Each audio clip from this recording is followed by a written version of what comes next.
Hello friends, welcome to my channel high level tourism. ನನ್ನ ಹೆಸರು ನಟರಾಜ್ ಅಂತ.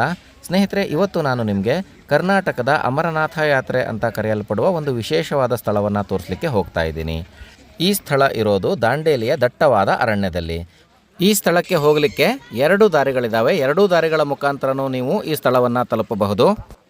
ಒಂದು ಪಣಸೋಲಿಯ ಮುಖಾಂತರ, ಹಾಗೆ ಮತ್ತೊಂದು ಅಂಬಿಕಾನಗರದ ಮುಖಾಂತರ. ಈಗ ನಾವು ಅಂಬಿಕಾನಗರದ ಮುಖಾಂತರ ಹೋಗ್ತಾ ಇದ್ದೀವಿ. ಇಲ್ಲಿ ಹೋಗಬೇಕಾದ್ರೆ ನಿಮಗೆ ದಾರಿಯುದ್ದಕ್ಕೂ ಪಾನಕ ಸೇವೆಗಳು ಅಥವಾ ಹಣ್ಣು ಹಂಪಲುಗಳ ಉಚಿತ ಸೇವೆಗಳು ಇದ್ದೇ ಇರ್ತವೆ. ಅದರ ಜೊತೆಗೆ ಅಂಗಡಿ ಮುಂಗಟ್ಟುಗಳು ಕೂಡ ಇಲ್ಲಿ ಬಂದಿರ್ತವೆ. ನೀವು ಯಾವುದೇ ದಾರಿಯಲ್ಲಿ ಹೋದರೂ ಸ್ವಲ್ಪ ದೂರ ನಡ್ಕೊಂಡೇ ಹೋಗಬೇಕಾಗಿರುತ್ತೆ. ಸೊ ಹೋಗೋವರಿಗೆ ಆಯಾಸ ಆಗಬಾರ್ದು ಅಂತ ಹೇಳಿಬಿಟ್ಟು ಇಲ್ಲಿ ಅಲ್ಲಲ್ಲಿ ಪಾನಕದ ವ್ಯವಸ್ಥೆಗಳನ್ನು ಕೂಡ ಮಾಡಿರ್ತಾರೆ. ನೋಡಿ, ಇಲ್ಲಿ ನಿಮಗೆ ಏನು ಮುಂದ್ಗಡೆ ದೊಡ್ಡ ಬೆಟ್ಟ ಕಾಣಿಸ್ತಾ ಇದೆಯಲ್ಲ, ಆ ಬೆಟ್ಟದ ಆ ಕಡೆ ನಾವು ಹೋಗಬೇಕಾಗಿರುತ್ತೆ. ಆ ಬೆಟ್ಟದ ಬುಡವನ್ನು ನಿಮ್ಗೊಂದ್ಸಲ ತೋರಿಸ್ಬಿಡ್ತೀನಿ ನೋಡಿ. ಇದು ಬೆಟ್ಟದ ತುದಿ ನಿಮ್ಗೆ ಇಲ್ಲಿಂದ ಕಾಣಿಸ್ತಾ ಇದೆಯಲ್ಲ, ಇದರ ಆ ಕಡೆ ನಾವು ಹೋಗಬೇಕಾಗಿರುತ್ತೆ. ಅಂದರೆ ನಾವು ಎಷ್ಟು ಎತ್ತರ ಈಗ ಹತ್ತು ಹೋಗಬೇಕು ಅನ್ನೋದನ್ನು ನೀವು ಥಿಂಕ್ ಮಾಡಬಹುದು. ಹಾಗೆ ಇಲ್ಲಿ ಕೆಳಗಡೆ ನೀವು ನೋಡಿದರೆ ಇಲ್ಲಿ ನಾಗಜರಿ ಹಳ್ಳ ಬಂದು ಹರಿತಾ ಇದೆ. ಈ ಹಳ್ಳ ಈಗ ಇದೇ ಜಾಗದಲ್ಲಿ ಮುಂದೆ ಕಾಳಿ ನದಿಯನ್ನು ಸೇರಿಕೊಳ್ಳುತ್ತೆ. ಅಂದರೆ ಈ ನಾಗಜರಿ ಹಳ್ಳ ಕೂಡ ಕಾಳಿ ನದಿಯ ಒಂದು ಉಪನದಿನೇ ಆಗಿದೆ. ನಾಗಜರಿ ಅಂತ ಅಂದರೆ ನೀವು ಕುಳ್ಗಿಯಿಂದ ಪಣಸೋಲಿ ಹೋಗಬೇಕಾದ್ರೆ ಒಂದು ವ್ಯೂ ಪಾಯಿಂಟ್ ಸಿಗುತ್ತಲ್ಲ, ಅಲ್ಲಿಂದ ಏನು ನಿಂತ್ಕೊಂಡು ನೀವು ನೋಡ್ತೀರಲ್ಲ, ಅದೇ ನಾಗಜರಿ ಹಳ್ಳ. ಈಗ ನಾವು ಈ ಹಳ್ಳವನ್ನು ದಾಟ್ಕೊಂಡು ಮುಂದೆ ಗುಡ್ಡ ಹತ್ತಿ ಈ ಪ್ಲೇಸ್ಗೆ ಹೋಗಬೇಕಾಗಿರುತ್ತೆ. ಈಗ ನಾವು ನೋಡಲಿಕ್ಕೆ ಹೋಗ್ತಾ ಇರೋ ಪ್ಲೇಸಿನ ಹೆಸರು ಕವಳ ಗುಹೆಗಳು ಅಂತ. ಇಲ್ಲಿ ನಮಗೆ 2 ಗುಹೆಗಳು ಇದ್ದಿರೋ ರೀತಿಯಲ್ಲಿ ಕಾಣಿಸ್ತವೆ. ಆದರೆ ಅದರಲ್ಲಿ ಒಂದು ಎಂಟ್ರೆನ್ಸು, ಇನ್ನೊಂದು ಎಕ್ಸಿಟ್ ಆಗಿರುತ್ತೆ. ಅಂದರೆ ನಾವು ಒಂದು ಗುಹೆಯ ಮುಖಾಂತರ ಒಳಗಡೆ ಹೋದ ನಂತರ ನಮಗೆ ಅಲ್ಲಿ ಒಂದು ಬೃಹದಾಕಾರದ ಶಿವಲಿಂಗ ಸಿಗುತ್ತೆ. ಅದನ್ನು ಸಿದ್ದೇಶ್ವರ ದೇವರು ಅಂತ ಕರೀತಾರೆ. ಹಾಗೆ ಅಲ್ಲಿಂದ ಹೊರಗೆ ಬರಲಿಕ್ಕೆ ನಾವು ಗುಹೆಯ ಇನ್ನೊಂದು ಬದಿಯಿಂದ ಹೊರಗೆ ಬರ್ತೀವಿ. ನಾನು ಆವಾಗಲೇ ಹೇಳಿದ ಹಾಗೆ ಈ ಪ್ಲೇಸ್ಗೆ ಹೋಗಲಿಕ್ಕೆ ಇರೋ 2 ದಾರಿಗಳ ಮುಖಾಂತರ ಸರ್ಕಾರದವರೇ ವಾಹನಗಳ ವ್ಯವಸ್ಥೆಯನ್ನು ಮಾಡ್ತಾರೆ. ಅಂದರೆ ಅಲ್ಲಿಗೆ ಪ್ರೈವೇಟ್ ವೆಹಿಕಲ್ಸ್ ಯಾವುದೂ ಅಲೋ ಇರೋದಿಲ್ಲ. ನೀವು ಬೈಕ್ ಅಥವಾ ಕಾರ್ ತಗೊಂಡು ಹೋಗಲಿಕ್ಕೆ ಸಾಧ್ಯನೇ ಇಲ್ಲ. ನೀವು ಪಣಸೋಲಿ ಕಡೆಯಿಂದ ಬರ್ತೀರಿ ಅಂತಾದರೆ ಪಣಸೋಲಿಯಲ್ಲೇ ನಿಮ್ಮ ವಾಹನಗಳನ್ನು ಪಾರ್ಕ್ ಮಾಡಿ ಅಲ್ಲಿಂದ ಸುಮಾರು 12 ಕಿಲೋಮೀಟರ್ ದೂರದಲ್ಲಿರುವಂತಹ ಈ ಸ್ಥಳಕ್ಕೆ ನೀವು ಬಸ್ಸಿನ ಮುಖಾಂತರ ಬರಬೇಕಾಗತ್ತೆ. ಆದರೆ ಬಸ್ಸನ್ನು ಇಳಿದ ನಂತರ ಕೂಡ ನೀವು ಒಂದು 2 ಕಿಲೋಮೀಟರ್ಗಳಿಗಿಂತ ಜಾಸ್ತಿ ನಡ್ಕೊಂಡೇ ಹೋಗಬೇಕಾಗಿರುತ್ತೆ. ಇಲ್ಲ ಅಂದರೆ ನೀವು ಅಂಬಿಕಾನಗರದ ಕಡೆಯಿಂದ ಬಂದು ಈ ಪ್ಲೇಸನ್ನು ವಿಸಿಟ್ ಮಾಡಲಿಕ್ಕೆ ಹೋಗ್ತೀರಿ ಅಂತ ಆದರೂ ಕೂಡ ಅಂಬಿಕಾನಗರದಲ್ಲಿ ನಿಮಗೆ KSRTC ಬಸ್ಸಿನ ವ್ಯವಸ್ಥೆಯನ್ನು ಮಾಡಿರ್ತಾರೆ. ಹಾಗೆ ನಿಮ್ಮ ವಾಹನಗಳನ್ನು ಪಾರ್ಕ್ ಮಾಡಲಿಕ್ಕೂ ಕೂಡ ಅಲ್ಲಿ ವ್ಯವಸ್ಥೆಯನ್ನು ಮಾಡಿರ್ತಾರೆ. ನೀವು ಅಲ್ಲಿ ನಿಮ್ಮ ವಾಹನಗಳನ್ನು ಪಾರ್ಕ್ ಮಾಡಿ KSRTC ಬಸ್ಸಿನ ಮುಖಾಂತರ ಪವರ್ ಹೌಸ್ಗೆ ಹೋಗೋ ರೋಡಲ್ಲಿ ಬರಬೇಕಾಗತ್ತೆ. ಹಾಗೆ ಬಸ್ಸನ್ನು ಇಳಿದ ನಂತರ ಕೂಡ ನೀವು ಒಂದು 2 ಕಿಲೋಮೀಟರ್ಗಳಿಗಿಂತಲೂ ಜಾಸ್ತಿ ನಡ್ಕೊಂಡೇ ಹೋಗಬೇಕಾಗಿರುತ್ತೆ. ಆದರೆ ಒಂದು ನೆನ್ಪಿಟ್ಕೊಳ್ಳಿ, ಈ ಪ್ಲೇಸ್ಗೆ ಎಂಟ್ರಿ ಇರೋದು ಕೇವಲ ಶಿವರಾತ್ರಿ ದಿನ ಮಾತ್ರ. ಅದು ಬಿಟ್ಟರೆ ಇನ್ಯಾವಾಗೂ ಎಂಟ್ರಿ ಇರೋದಿಲ್ಲ. ಇಲ್ಲಿ ರಸ್ತೆ ಕೂಡ ಸರಿಯಾಗಿಲ್ಲ, ಏರು ತಗ್ಗು ಇದೆ. ಆದರೂ ಕೂಡ ಅದನ್ನು ಚೆನ್ನಾಗಿ ಕ್ಲೀನ್ ಮಾಡಿರ್ತಾರೆ ಹಬ್ಬದ ಮೊದಲೇ ಎಲ್ಲ. ಆದರೆ ನೆಕ್ಸ್ಟು ಮೆಟ್ಲು ಏನು ಸಿಗುತ್ತೆ ನಿಮಗೆ ಆ ಗುಡ್ಡವನ್ನು ಹತ್ತಲಿಕ್ಕೆ, ಆ ಮೆಟ್ಟಿಲುಗಳೆಲ್ಲ ಶಿಥಿಲವಾಗಿ ಹೋಗಿದ್ದಾವೆ. ಸ್ವಲ್ಪ ಹುಷಾರಾಗಿ ಈ ದಾರಿಯಲ್ಲಿ ಹತ್ತಿ ಹೋಗಬೇಕಾಗಿರುತ್ತೆ.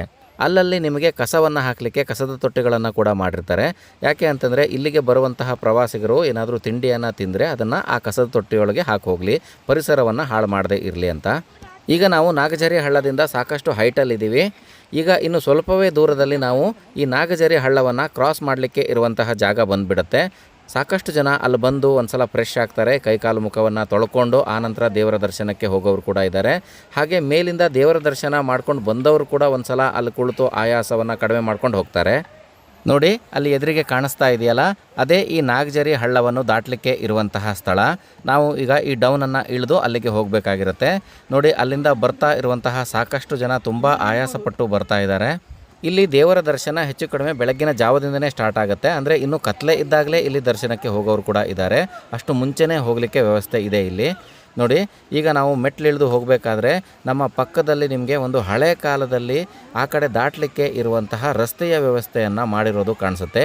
ಮೋಸ್ಟ್ಲಿ ಇದು ಇಲ್ಲಿ KPC ಅವರು ಮಾಡಿದ್ದಾರೆ ಅಂತ ಅನಿಸುತ್ತೆ. ಇದರ ಮೇಲೆ ದಾಟಿ ನಾವು ಆ ಕಡೆ ಹೋಗಬಹುದಾಗಿತ್ತು.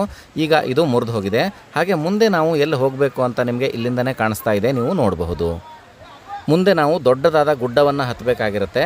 ಆದರೆ ನಾವು ಇಲ್ಲಿವರೆಗೆ ಬಂದಂತಹ ದಾರಿ ಆ ಲೆಕ್ಕದಲ್ಲಿ ಏನೂ ಅಲ್ಲ. ನೋಡಿ, ಸಾಕಷ್ಟು ಜನ ಬಂದು ಇಲ್ಲಿ ಕೈಕಾಲು ಮುಖವನ್ನು ತೊಳ್ಕೊಳ್ತಾ ಇದ್ದಾರೆ. ಎಷ್ಟೋ ಜನ ಈ ನೀರನ್ನು ಬಾಟಲಲ್ಲಿ ತುಂಬಿಕೊಂಡು ಕೂಡ ಹೋಗ್ತಾರೆ. ಯಾಕಂದರೆ ತುಂಬ ಫ್ರೆಶ್ ನೀರು ಇದು. ಇದಕ್ಕೆ ಯಾವುದೇ ಕೊಳೆ ನೀರು ಅಥವಾ ಕಸ ಬರೋದಿಲ್ಲ. ಇಲ್ಲಿ ಶುದ್ಧವಾಗಿ ಕಾಡಲ್ಲಿ ಹರ್ಕೊಂಡು ಬರ್ತಾ ಇರುತ್ತೆ.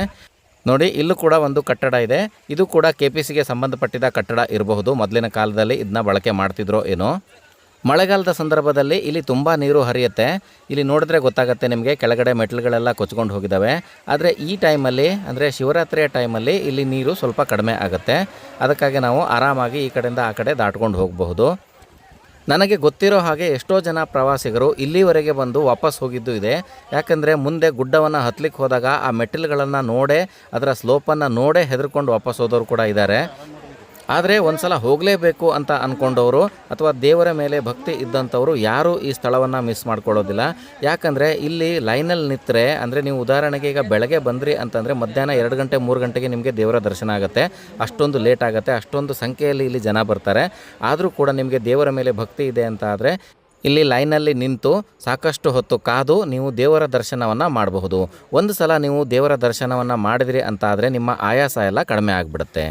ಇಲ್ಲಿ ನಾನು ನೋಡಿರೋ ಪ್ರಕಾರ ಸಣ್ಣ ಸಣ್ಣ ಮಕ್ಕಳಿಂದ ಹಿಡಿದು ತುಂಬ ವಯಸ್ಸಾದವರು ಕೂಡ ಬಂದು ದರ್ಶನ ಮಾಡ್ಕೊಂಡು ಹೋಗ್ತಾರೆ. ನಾವೆಲ್ಲ ನೋಡಿದಾಗ ಇವರೆಲ್ಲ ಯಾಕಪ್ಪ ಇಷ್ಟೆಲ್ಲ ಮೆಟ್ಲುಗಳನ್ನು ಹತ್ತಿ ಬಂದಿದ್ದಾರೆ, ಎಷ್ಟೊಂದು ಕಷ್ಟ ಆಗ್ತಾ ಇದೆ, ಎಲ್ಲ ಕಡೆ ಕೂತ್ಕೊಳ್ತಾ ಹೋಗ್ತಾ ಇದ್ದಾರೆ ಅಂತ ಅಂದ್ಕೊಳ್ತೀವಿ. ಆದರೂ ಕೂಡ ಅಂಥವರು ಬಂದು ಇಲ್ಲಿ ದರ್ಶನವನ್ನು ಮಾಡಿಕೊಂಡು ಹೋಗ್ತಾ ಇದ್ದವರನ್ನು ಸಾಕಷ್ಟು ಜನರನ್ನು ನಾನು ನೋಡಿದ್ದೀನಿ. ನಾವೆಲ್ಲ ಚಿಕ್ಕವರಿದ್ದಾಗ ಅಥವಾ ಕೆಲವು ವರ್ಷಗಳ ಹಿಂದೆವರೆಗೂ ಕೂಡ ಪ್ರೈವೇಟ್ ವೆಹಿಕಲ್ಗಳನ್ನು ಇಲ್ಲಿ ಅಲೋವ್ ಮಾಡ್ತಿದ್ರು. ಎಲ್ಲರೂ ಕೂಡ ಗಾಡಿಗಳನ್ನು ತೊಗೊಂಡು ಬರ್ತಿದ್ರು. ಆದರೆ ತುಂಬ ಟ್ರಾಫಿಕ್ ಉಂಟಾಗ್ತಿತ್ತು ಮತ್ತು ಪ್ರಾಣಿಗಳಿಗೆಲ್ಲ ಕಿರಿಕಿರಿ ಆಗೋ ಕಾರಣದಿಂದ ಬೈಕ್ಗಳನ್ನು, ಕಾರುಗಳನ್ನು ಈಗ ಬಿಡೋದೇ ಇಲ್ಲ. ಈಗ ಏನಿದ್ರು KSRTC ಬಸ್ನ ಮುಖಾಂತರವೇ ಇಲ್ಲಿಗೆ ಬರಬೇಕಾಗತ್ತೆ. ನಾವು ಇಷ್ಟು ದೂರ ಏನು ನಡ್ಕೊಂಡು ಬಂದ್ವಿ, ಇಲ್ಲಿವರೆಗೂ ಆರಾಮಾಗಿ ನಡ್ಕೊಂಡು ಬರ್ತಾ ಇದ್ವಿ. ಆದರೆ ಇಲ್ಲಿ ಬಂದ ಕೂಡಲೇ ಈಗ ನಮ್ಮ ಲೈನು ಸ್ಟಾಪ್ ಆದ ರೀತಿಯಲ್ಲಿ ಆಗಿದೆ. ಅಂದರೆ ಇಲ್ಲಿ ಜನರು ಮುಂದೆ ಹೋಗ್ತಾನೇ ಇಲ್ಲ. ನೀವು ಇಲ್ಲಿ ನೋಡಬಹುದು, ಎಲ್ಲರೂ ನಿಂತಲ್ಲೇ ನಿಂತ್ಕೊಂಡಿದ್ದಾರೆ ಅಂತ ನಮಗೆ ಅನಿಸುತ್ತೆ. ಅದಕ್ಕೂ ಒಂದು ಕಾರಣ ಇದೆ. ಅದು ಏನಪ್ಪ ಅಂತಂದರೆ ಪಣಸೋಲಿ ಕಡೆಯಿಂದ ಕೂಡ ಒಂದು ದಾರಿ ಇದೆ. ಆ ಕಡೆಯಿಂದ ಬರುವವರು ಈ ಗುಡ್ಡವನ್ನು ಇಳಿದು ಬರ್ತಾರೆ. ಅಂದರೆ ಈ ಕವಳ ಗುಹೆ ಅಂತ ಏನಿದೆ, ಇದು ಒಂದು ದೊಡ್ಡದಾದ ಗುಡ್ಡದ ಮಧ್ಯಭಾಗದಲ್ಲಿದೆ. ಪಣಸೋಲಿಯಿಂದ ಬರುವವರು ಈ ಗುಡ್ಡವನ್ನು ಇಳಿದು ಬರಬೇಕಾಗಿರುತ್ತೆ. ಹಾಗೆ ಅಂಬಿಕಾನಗರದ ಕಡೆಯಿಂದ ಹೋಗುವವರು ಈ ಗುಡ್ಡವನ್ನು ಹತ್ತಿ ಹೋಗಬೇಕಾಗಿರುತ್ತೆ. ಆ ಎರಡೂ ಜನರು ಬಂದು ಸೇರುವಂತಹ ಒಂದು ಜಾಗದಲ್ಲಿ ಎಲ್ಲರನ್ನೂ ಮಿಕ್ಸ್ ಆಗಿ ಗುಹೆ ಕಡೆ ಬಿಡ್ತಾರೆ. ಆ ಪಾಯಿಂಟು ಬರಲಿಕ್ಕೆ ಇನ್ನೂ ಸಾಕಷ್ಟು ದೂರ ಇದೆ ಅಂತ ಆದಾಗಲೇ ಈ ಲೈನು ಆಲ್ರೆಡಿ ನಿಂತಿರುತ್ತೆ. ನೋಡಿದರೆ ಯಾರೂ ಎಲ್ಲೂ ಹೋಗ್ತಾ ಇಲ್ವೇನೋ ಅಂತ ಅನಿಸ್ಬಿಡುತ್ತೆ. ಕೇವಲ ಅಂಬಿಕಾನಗರ ಕಡೆಯಿಂದ ಹೋಗುವವರಿಗೆ ಮಾತ್ರ ಹೀಗಾಗಲ್ಲ, ಪಣಸೋಲಿ ಕಡೆಯಿಂದ ಬರುವವರ ಲೈನು ಕೂಡ ತುಂಬ ಸ್ಲೋ ಆಗಿಬಿಡುತ್ತೆ. ಯಾಕಂದರೆ ಎಲ್ಲರೂ ಮಿಕ್ಸ್ ಆಗಿ ಹೋಗ್ತಾರೆ. ಆದರೆ ಗುಹೆ ತುಂಬ ಸಣ್ಣ ಇರೋದ್ರಿಂದ ಒಂದು ಸಲ ಒಬ್ಬರನ್ನು ಮಾತ್ರ ಇಲ್ಲಿ ಒಳಗೆ ಬಿಡ್ತಾರೆ. ಒಬ್ಬರಾದ್ಮೇಲೆ ಒಬ್ಬರು ಅಥವಾ ಒಬ್ಬರಿಂದ ಒಬ್ಬರು ಹೀಗೆ ಗುಹೆಯಲ್ಲಿ ಹೋಗಿ ದೇವರ ದರ್ಶನವನ್ನು ಮಾಡಿಕೊಂಡು ಹೊರಗಡೆ ಬರ್ತಾ ಇರ್ತಾರೆ. ನೀವಿಲ್ಲಿ ನೋಡಬಹುದು, ಇಲ್ಲಿ ಬಂದಂತಹ ಭಕ್ತಾದಿಗಳು ಎಷ್ಟೊಂದು ಕಷ್ಟದ ಪರಿಸ್ಥಿತಿಯಲ್ಲಿ ನಿಂತು ಇಲ್ಲಿ ದೇವರ ದರ್ಶನವನ್ನು ಪಡೆಯಲಿಕ್ಕೆ ಪ್ರಯತ್ನ ಮಾಡ್ತಾ ಇದ್ದಾರೆ. ಈ ಸ್ಲೋಪ್ ಆಲ್ಮೋಸ್ಟ್ 75 ಡಿಗ್ರಿ ಇದೆ. ಮೇಲಿದ್ದವ್ರು ಯಾರಾದರೂ ಅಕಸ್ಮಾತ್ ಜಾರಿದ್ರು ಅಂತ ಆದರೆ ಇಡೀ ಲೈನೇ ಕೆಳಗೆ ಬೀಳೋ ಚಾನ್ಸಸ್ ಇರುತ್ತೆ. ಒಂದೊಂದು ಸಲ ಹಾಗೆ ಜಾರಿದ್ದು ಇದೆ ಇಲ್ಲಿ. ಹಾಗೆ ಇಲ್ಲಿರುವಂತಹ ಪೊಲೀಸರು ಅಥವಾ ಗಾರ್ಡ್ಗಳು ಅವರನ್ನು ರಕ್ಷಣೆ ಮಾಡಿದ್ದು ಕೂಡ ಇದೆ. ನೀವಿಲ್ಲಿ ನೋಡಬಹುದು, ಈ ರೀತಿ ಲೈನಲ್ಲಿ ನಿಂತು ತುದಿಗೆ ಬಂದಾಗ ಇಲ್ಲಿ ಸ್ಟಾಪ್ ಮಾಡ್ತಾರೆ ಲೈನನ್ನು. ಯಾಕಂದರೆ ಪಣಸೋಲಿ ಕಡೆಯಿಂದ ಕೂಡ ಜನ ಬರ್ತಾ ಇರ್ತಾರೆ. ನೋಡಿ, ಇದೇ ಆ ಜಾಗ. ಎರಡೂ ಕಡೆಯಿಂದ ಬಂದಂತಹ ಜನರು ಕೂಡ ಇಲ್ಲಿ ಒಟ್ಟಾಗ್ತಾರೆ. ನೀವು ನನ್ನ ಹಿಂದೆ ನೋಡ್ತಾ ಇರ್ಬೋದು, ಪಣಸೋಲಿ ಕಡೆಯಿಂದ ಜನ ಬಂದು ಮೆಟ್ಟಿಲನ್ನು ಇಳಿದು ಬರ್ತಾ ಇದ್ದಾರೆ. ಹಾಗೆ ಈ ಸ್ಥಳದಿಂದ ನಾವು ಇನ್ನೊಂದು ಸೈಡ್ ನೋಡಿದಾಗ ನಮಗೆ ಅಂಬಿಕಾನಗರದ ಸೈಕ್ಸ್ ಪಾಯಿಂಟ್ನ ವ್ಯೂ ಕೂಡ ಕಾಣಿಸುತ್ತೆ. ಅಂದರೆ ಈ ಲೊಕೇಶನ್ನಿಗೆ ಬಂದು ಮುಟ್ಟಿದ ಕೂಡಲೇ ಎಲ್ಲರಿಗೂ ಒಂದು ರೀತಿಯಲ್ಲಿ ಸಮಾಧಾನ ಆಗತ್ತೆ. ಇನ್ನೇನು ನಾವು ಹತ್ತಿರದಲ್ಲೇ ಇದ್ದೀವಿ ಅಂತ ಅನಿಸ್ಬಿಡುತ್ತೆ. ನೋಡಿ, ಇಲ್ಲಿ ಲೈನು ಎಷ್ಟೊಂದು ದೊಡ್ಡದಾಗಿ ಮುಂದೆ ಹೋಗುತ್ತೆ ಅಂತ ನಿಮಗೆ ಗೊತ್ತಾಗುತ್ತೆ. ಗುಹೆಯ ಬಾಗಿಲಿನವರೆಗೂ ಇದೇ ರೀತಿ ಲೈನು ತುಂಬ ದೊಡ್ಡದಾಗಿ ಹೋಗುತ್ತೆ. ಆ ನಂತರ ಗುಹೆ ಒಳಗೆ ಮಾತ್ರ ಒಬ್ಬೊಬ್ಬರೇ ಒಳಗೆ ಹೋಗಬೇಕಾಗಿರುತ್ತೆ. ಮತ್ತು ಇಲ್ಲಿ ಜನರಿಗೆ ಆಗುವಂತಹ ಇನ್ನೊಂದು ಸಮಸ್ಯೆ ಏನು ಅಂತಂದರೆ, ಚಪ್ಪಲಿಯನ್ನು ಇಲ್ಲೇ ತೆಗೆದಿಟ್ಟು ಹೋಗಬೇಕಾಗಿರುತ್ತೆ. ಆಬ್ವಿಯಸ್ಲಿ ದೇವರ ಸ್ಥಳದಲ್ಲಿ ಎಲ್ಲಿ ಹೋಗಬೇಕಾದ್ರೂ ಚಪ್ಪಲಿಯನ್ನು ಹೊರಗೆ ಬಿಟ್ಟು ಹೋಗಬೇಕಾಗಿರುತ್ತೆ. ಆದರೆ ಬಂದು ನೋಡುವಷ್ಟರಲ್ಲಿ ಚಪ್ಪಲಿ ಎಲ್ಲಿ ಹೋಗಿದೆ ಅಂತ ಹೇಳಿ ತಡ್ಕಾಡಬೇಕಾಗಿರುತ್ತೆ. ಹಾಗಂತ ಕಳ್ಳತನ ಆಗಿಬಿಡುತ್ತೆ ಅಂತ ಅಲ್ಲ, ಅಲ್ಲಿ ಇಲ್ಲಿ ಸರಿದಿರುತ್ತೆ. ಯಾಕಂದರೆ ಬಹಳಷ್ಟು ಜನ ಬಂದು ಚಪ್ಪಲಿಯನ್ನು ಬಿಟ್ಟು ಹೋಗ್ತಾರೆ. ಇಲ್ಲಿ ತುಂಬ ಬಿಸಿಲು ಇರೋದ್ರಿಂದ ಆದಷ್ಟು ಬೆಳಗ್ಗೆನೇ ಬಂದು ದರ್ಶನ ಮಾಡ್ಕೊಂಡು ಹೋಗಿಬಿಟ್ರೆ ತುಂಬ ಒಳ್ಳೆಯದು. ಹಾಗೆ ನಾವು ಇಲ್ಲಿಂದ ನೋಡಿದ್ರೆ ನಮಗೆ ಯಲ್ಲಾಪುರದ ಕಡೆಯಿಂದ ಇರುವಂತಹ ಬಸ್ಕಿ ಪತ್ತರ್ ವ್ಯೂ ಪಾಯಿಂಟ್ ಕೂಡ ಕಾಣಿಸುತ್ತೆ. ಅದರ ವಿಡಿಯೋ ನನ್ನ ಚಾನಲ್ನಲ್ಲಿ ಆಲ್ರೆಡಿ ಇದೆ, ನೀವು ಹೋಗಿ ನೋಡಬಹುದು. ಈಗ ನೋಡಿ, ನಾವು ಈ ಕವಳ ಗುಹೆಗಳ ಎಂಟ್ರೆನ್ಸ್ ಹತ್ರ ಬಂದಿದ್ದೀವಿ. ಹಾಗಂತ ಏನು ಈಗ ತಕ್ಷಣ ಒಳಗೆ ಹೋಗಲಿಕ್ಕೆ ಸಾಧ್ಯ ಇಲ್ಲ. ಯಾಕಂದರೆ ಇಲ್ಲಿಂದ ಲೈನು ಇನ್ನೂ ಸ್ಲೋ ಆಗ್ತಾ ಹೋಗುತ್ತೆ. ಬಹಳಷ್ಟು ಜನ ಈಗ ಒಳಗಿದ್ದಾರೆ, ಅವರೆಲ್ಲ ಹೊರಗೆ ಬರ್ತಾ ಇದ್ದಂಗೆ ನಾವು ಒಳಗೆ ಹೋಗಬೇಕಾಗಿರುತ್ತೆ. ಈ ದೇವಸ್ಥಾನದ ಎಂಟ್ರೆನ್ಸ್ನ ಎರಡೂ ಕಡೆಗಳಲ್ಲೂ ಸಣ್ಣ ಸಣ್ಣ ದೇವಸ್ಥಾನಗಳಿದ್ದಾವೆ. ಹಾಗೆ ಇಲ್ಲೆಲ್ಲ ಸ್ವಯಂ ಸೇವಕರು ಕುಂತಿರ್ತಾರೆ. ನಿಮ್ಗೇನಾದರೂ ಪ್ರಾಬ್ಲಮ್ ಆದರೆ ಅವ್ರ ಹತ್ರ ವಿಚಾರಿಸ್ಕೋಬಹುದು ನೀವು. ನೋಡಿ, ಈ ಗುಹೆ ಎಷ್ಟೊಂದು ದೊಡ್ಡದಾಗಿದೆ, ಇದರ ಎಂಟ್ರೆನ್ಸ್ ಅಂತ ಕಾಣಿಸುತ್ತೆ. ಹಾಗೆ ಒಳಗೆ ಮಾತ್ರ ಗುಹೆ ತುಂಬ ಚಿಕ್ಕದಾಗಿ ಹೋಗಿದೆ. ನಾನು ನಿಮಗೆ ಇನ್ನು ಸ್ವಲ್ಪವೇ ಹೊತ್ತಿನಲ್ಲಿ ಒಳಗಡೆ ಗುಹೆಯನ್ನು ಕೂಡ ತೋರಿಸ್ತೀನಿ. ಒಬ್ಬೊಬ್ಬರಾಗೆ ಇಲ್ಲಿ ಬಿಡ್ತಾ ಇದ್ದಾರೆ. ಆದರೆ ಒಂದು ನೆನಪಿರಲಿ, ಇಲ್ಲಿ ತುಂಬ ಸೆಕೆ ಇರುತ್ತೆ. ಅಂದರೆ ಬೇರೆ ದಿನದಲ್ಲಿ ಹೋದರೆ ಗುಹೆ ಕೂಲ್ ಇರುತ್ತೆ, ಆದರೆ ಇಲ್ಲಿ ಬಹಳಷ್ಟು ಜನ ಸೇರಿರೋದ್ರಿಂದ ಗುಹೆ ಒಳಗೆ ಸೆಕೆ ವಾತಾವರಣ ಉಂಟಾಗುತ್ತೆ. ಮೊದಲೆಲ್ಲ ಲೈಟ್ ಇರಲಿಲ್ಲ, ದೀಪ ಹಿಡ್ಕೊಂಡು ನಿಂತ್ಕೊಂಡಿರ್ತಿದ್ರು, ಈ ಕಡೆ ಹೋಗಿ ಆ ಕಡೆ ಹೋಗಿ ಅಂತ ಹೇಳ್ತಿದ್ರು. ಆದರೆ ಈಗ ಲೈಟಿನ ವ್ಯವಸ್ಥೆಯನ್ನು ಮಾಡಿರೋದ್ರಿಂದ ಒಳಗಡೆ ಎಲ್ಲ ಬಲ್ಬ್ಗಳನ್ನು ಹಾಕಿರ್ತಾರೆ. ಒಳಗೆ ಹೋಗಲಿಕ್ಕೆ ಏನೂ ಪ್ರಾಬ್ಲಮ್ ಆಗೋದಿಲ್ಲ. ಇಲ್ಲಿ ಲೇಡೀಸು ಜೆಂಟ್ಸು ಯಾರಾದರೂ ಹೋಗಬಹುದು. ಹಾಗೆ ಯಾವುದೇ ಜಾತಿ ಭೇದ ಇಲ್ಲ, ಯಾರು ಬೇಕಾದರೂ ಬರ್ತಾರೆ. ಇಲ್ಲಿ ಬಹಳಷ್ಟು ಜನರು ಈ ಗುಹೆಯನ್ನು ವಿಸಿಟ್ ಮಾಡಲಿಕ್ಕೆ ಬರ್ತಾರೆ. ಈ ದೇವಸ್ಥಾನದ ಎಂಟ್ರೆನ್ಸಲ್ಲಿ ಹೊರಗಡೆ ಕೂತ್ಕೊಳ್ಳಿಕ್ಕೆ ಯಾರಿಗೂ ಅವಕಾಶ ಇರೋದಿಲ್ಲ, ಯಾಕಂದರೆ ರಶ್ ಆಗಿಬಿಡುತ್ತೆ ಅಂತ ಹೇಳಿಬಿಟ್ಟು. ಈಗ ನಮ್ಮ ಎದುರುಗಡೆ ಏನು ನಿಮಗೆ ಕಾಣಿಸ್ತಾ ಇದೆಯಲ್ಲ, ಅದೇ ಈ ಗುಹೆಯ ಎಂಟ್ರೆನ್ಸು. ಇಲ್ಲಿಂದ ನಾವು ಒಳಗೆ ಹೋದ ಕೂಡಲೇ ನಮಗೆ ಶಿವಲಿಂಗ ಸಿಗುತ್ತೆ. ಹಾಗಂತ ಸಾಕಷ್ಟು ದೂರ ಹೋಗಬೇಕಾಗಿರುತ್ತೆ. ಒಳಗೆ ಹೋದ ತಕ್ಷಣ ಸಿಗೋದಿಲ್ಲ ನಮಗೆ. ಆದರೆ ಇದೇ ಎಂಟ್ರೆನ್ಸಲ್ಲಿ ನಾವು ಒಳಗಡೆ ಹೋಗಬೇಕು. ಹಾಗೆ ನೀವು ನನ್ನ ಎಡಗಡೆ ನೋಡ್ತಾ ಇರೋದು ಎಕ್ಸಿಟ್ ಪಾಯಿಂಟು. ಆ ಗುಹೆಯ ಮುಖಾಂತರ ಎಲ್ಲರೂ ಹೊರಗಡೆ ಬರ್ತಾರೆ. ಅಂದರೆ ಒಳಗಡೆ ಹೋಗಿ ಒಂದು ರೌಂಡ್ ಹಾಕಿ ಬಂದಂಗೆ. ನೋಡಿ, ಎಕ್ಸಿಟ್ ಪಾಯಿಂಟಿಂದ ಜನ ಬರ್ತಾ ಇರೋದನ್ನು ನೀವು ನೋಡಬಹುದು. ಈಗ ಬನ್ನಿ, ನಾವು ಈ ಎಂಟ್ರೆನ್ಸಿಂದ ಒಳಗಡೆ ಹೋಗೋಣ, ದೇವರ ದರ್ಶನ ಮಾಡ್ಕೊಂಡು ಬರೋಣ. ಇಲ್ಲಿ ಪೊಲೀಸರು ಒಬ್ಬೊಬ್ಬರನ್ನೇ ಒಳಗಡೆ ಬಿಡ್ತಾ ಇದ್ದಾರೆ. ಈ ಗುಹೆಯ ದಾರಿ ಅತ್ಯಂತ ಕಿರಿದಾಗಿರೋದ್ರಿಂದ ನಾವು ಇಲ್ಲಿ ಬಗ್ಗಿ ನಡ್ಕೊಂಡು ಹೋಗಬೇಕಾಗಿರುತ್ತೆ. ನೀವೇನಾದರೂ ಎದ್ರಿ ಅಂತ ಆದರೆ ತಲೆಗೆ ಚೂಪಾದಂತಹ ಕಲ್ಲುಗಳು ಹೊಡೆಯೋ ಚಾನ್ಸಸ್ ಇರುತ್ತೆ. ಅದಕ್ಕಾಗಿ ಎಲ್ಲರೂ ಬಗ್ಗಿ ಹೋಗಿ ಅಂತ ಹೇಳ್ತಾ ಇರ್ತಾರೆ. ಮೊದಲೆಲ್ಲ ಈ ದಾರಿಗಳಲ್ಲಿ ಒಬ್ಬೊಬ್ಬರು ದೀಪ ಹಿಡ್ಕೊಂಡು ನಿಂತ್ಕೊಂತಿದ್ರು, ಈ ಕಡೆ ಹೋಗಿ ಆ ಕಡೆ ಹೋಗಿ ಅಂತ ಹೇಳ್ತಿದ್ರು. ಯಾಕಂದರೆ ಗುಹೆ ಒಳಗೆ ಸಾಕಷ್ಟು ಬೇರೆ ಬೇರೆ ಕಡೆ ದಾರಿಗಳು ಕೂಡ ಇದ್ದಾವೆ. ಅವನ್ನೆಲ್ಲ ಈಗ ಮುಚ್ಚಿದ್ದಾರೆ. ಆ ದಾರಿಗಳು ಎಲ್ಲೆಲ್ಲೋ ಹೋಗ್ತಿದ್ವು ಅಂತ ಹಿಂದಿನ ಕಾಲದಲ್ಲಿ ಹೇಳ್ತಿದ್ರು. ಆವಾಗ ಎಲ್ಲ ದಾರಿಗಳು ಡೈವರ್ಟ್ ಆಗೋ ಜಾಗದಲ್ಲಿ ಒಬ್ಬರನ್ನ ನಿಲ್ಲಿಸಿರ್ತಿದ್ರು. ಅವರು ಈ ಕಡೆ ಹೋಗಬೇಡಿ ಆ ಕಡೆ ಹೋಗಬೇಡಿ ಅಂತ ಹೇಳಿ ಎಲ್ಲರನ್ನ ಕರೆಕ್ಟ್ ದಾರಿಯಲ್ಲಿ ಕರ್ಕೊಂಡು ಹೋಗ್ತಿದ್ರು. ಆದರೆ ಈಗೆಲ್ಲ ಲೈಟಿನ ವ್ಯವಸ್ಥೆ ಬಂದಿದೆ, ಬಲ್ಬ್ಗಳನ್ನೆಲ್ಲ ಹಾಕಿದ್ದಾರೆ. ಅದಕ್ಕಾಗಿ ನಿಮಗೆ ಸರಿಯಾಗಿ ಕಾಣಿಸ್ತಾ ಇರುತ್ತೆ. ಅದು ಅಲ್ಲದೆ ಈಗ ಬೇರೆ ಬೇರೆ ಕಡೆ ಹೋಗೋ ದಾರಿಗಳನ್ನೆಲ್ಲ ಬ್ಲಾಕ್ ಮಾಡಿದ್ದಾರೆ.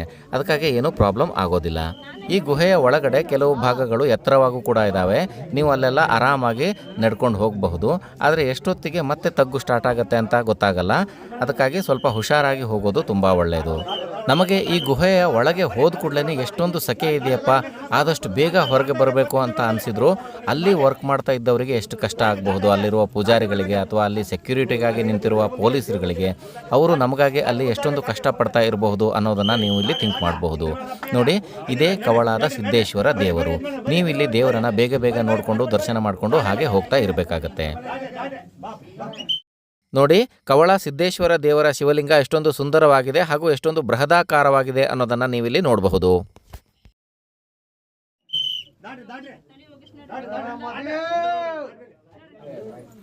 ಹಾಗೆ ಇಲ್ಲಿ ದೇವರ ದರ್ಶನ ಮಾಡಿದ ನಂತರ ನಾವು ಹೋದ ದಾರಿಯಲ್ಲಿ ವಾಪಸ್ ಬರುವಂತಿಲ್ಲ. ಸಿದ್ದೇಶ್ವರ ದೇವರ ಇನ್ನೊಂದು ಕಡೆಯಲ್ಲಿ ಎಕ್ಸಿಟ್ ಪಾಯಿಂಟ್ ಇದೆ, ಅಂದರೆ ಎಕ್ಸಿಟ್ ಗುಹೆ ಇದೆ. ಆ ಗುಹೆಯಲ್ಲೇ ನಾವು ನಡ್ಕೊಂಡು ಹೋಗಬೇಕಾಗಿರುತ್ತೆ. ಆ ಗುಹೆಯ ಭಾಗ ಕೆಲವು ಕಡೆ ತುಂಬ ತಗ್ಗಿದೆ.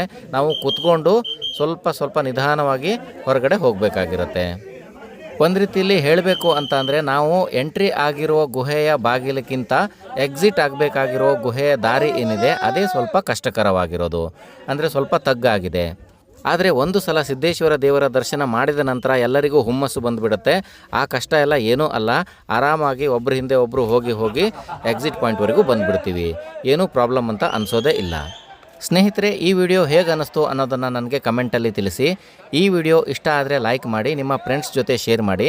ಹಾಗೆ ನೀವು ನಮ್ಮ ಚಾನಲ್ಗೆ ಮೊದಲನೇ ಸಲ ಬರ್ತಾ ಇದ್ದೀರಿ ಅಂತ ಆದರೆ ಇಂಥ ವಿಡಿಯೋಗಳನ್ನು ನೋಡಲಿಕ್ಕಾಗಿ ನನ್ನ ಚಾನಲನ್ನು ಸಬ್ಸ್ಕ್ರೈಬ್ ಮಾಡಿಟ್ಕೊಳ್ಳಿ. ಹಾಗೆ ಈ ವಿಡಿಯೋ ಇಷ್ಟ ಆದರೆ ನೀವು ಹೈಪ್ ಕೂಡ ಮಾಡಬಹುದು. ಈ ವಿಡಿಯೋವನ್ನು ಇಲ್ಲಿವರೆಗೂ ನೋಡಿದ್ದಕ್ಕೆ ನಿಮಗೆಲ್ಲರಿಗೂ ತುಂಬ ಧನ್ಯವಾದಗಳು.